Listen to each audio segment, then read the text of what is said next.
திண்டுக்கல் மாவட்டம் செம்பட்டியில் இயேசு வாழ்கிறார் ஊழியங்கள் நடத்தும் ஆசீர்வாத உபவாச ஜெபக்கூட்டம் மாதந்தோறும் 2வது வெள்ளி மற்றும் சனிக்கிழமை.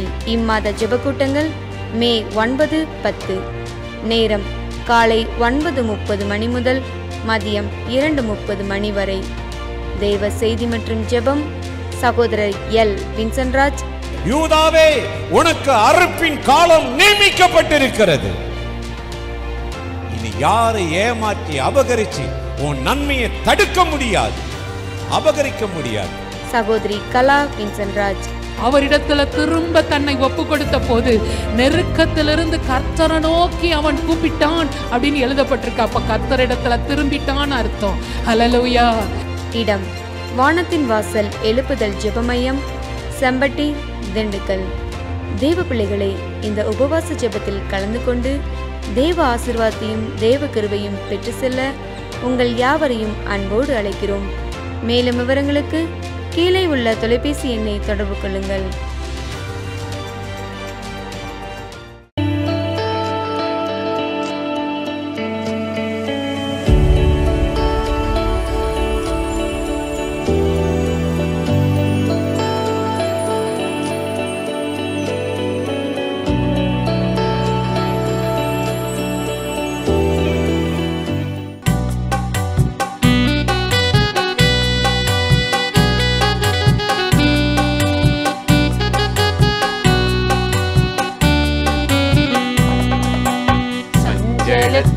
ஊற்றுகிறேன் உந்தன் பாதத்தில், சரியான பாதையில் என்னை நடத்தி செல்லுமே. சஞ்சலத்தை ஊற்றுகிறேன் உந்தன் பாதத்தில், சரியான பாதையில் என்னை நடத்தி செல்லுமே.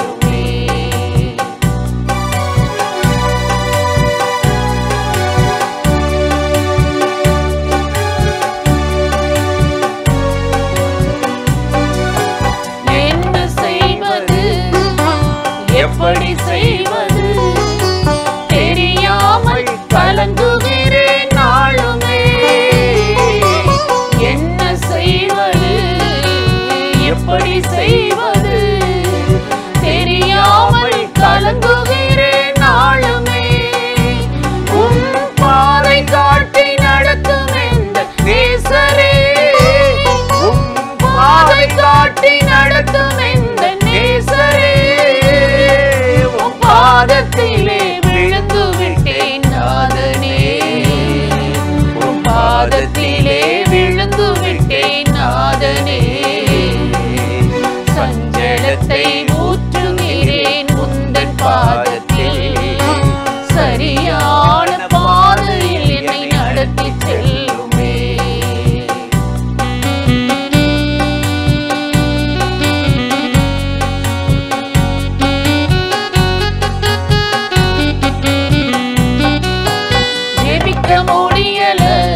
நாதனே, உன் கருணை காட்டி வழி நடத்தும் நாதனே, சஞ்சலத்தை ஊற்றுகிறேன் உந்தன் பாதத்தில், சரியான பாதையில் என்னை நடத்தி செல்லுமே.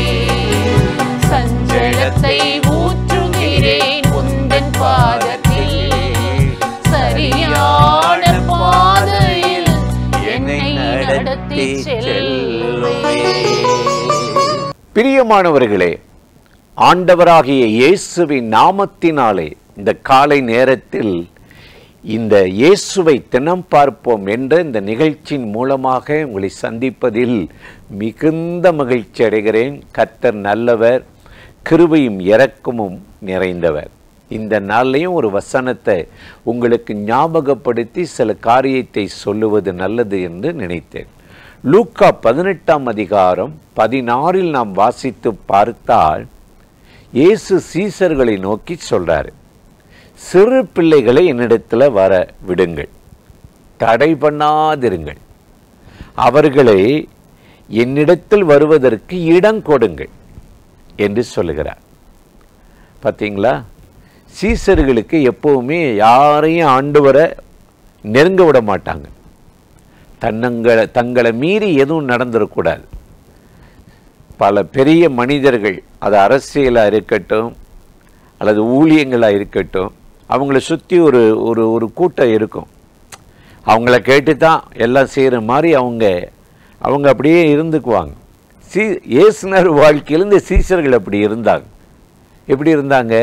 சிறு பிள்ளைகள் கத்தி என்னத்தையாவது அவர்கிட்ட கேள்வி கேட்டால், யாரை கேட்ட உள்ளே விட்டீங்க, நம்மளை திட்டா என்ன செய்யறதுன்னு சொல்லி சீசர்களை அதட்டி இந்த சிறு பிள்ளைகளை தடுத்தாங்க.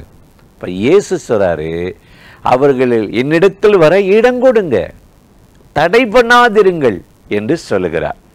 இன்னைக்கு இயேசுவுக்கு அவருடைய பிரசன்னத்துக்கு போக நம்ம இடம் கொடுக்கணும். சந்தர்ப்பம் இருக்குது, நல்ல வாய்ப்பு இருக்குது, நேரம் இருக்குது. இது கிருபையின் நாள். இந்த காலத்தில் நம்ம கடவுளை தேடாம இடம் கொடுக்காம பிறகு பார்த்து கொள்ளலாம் சொல்வது எப்படிங்க நியாயம்? இன்றைக்கு ஆண்டவருக்கு இடம் கொடுக்கறதுக்குத்தான் ஆண்டவர் நல்ல தருணங்களை, வாய்ப்புகளை கொடுத்திருக்கிறார்.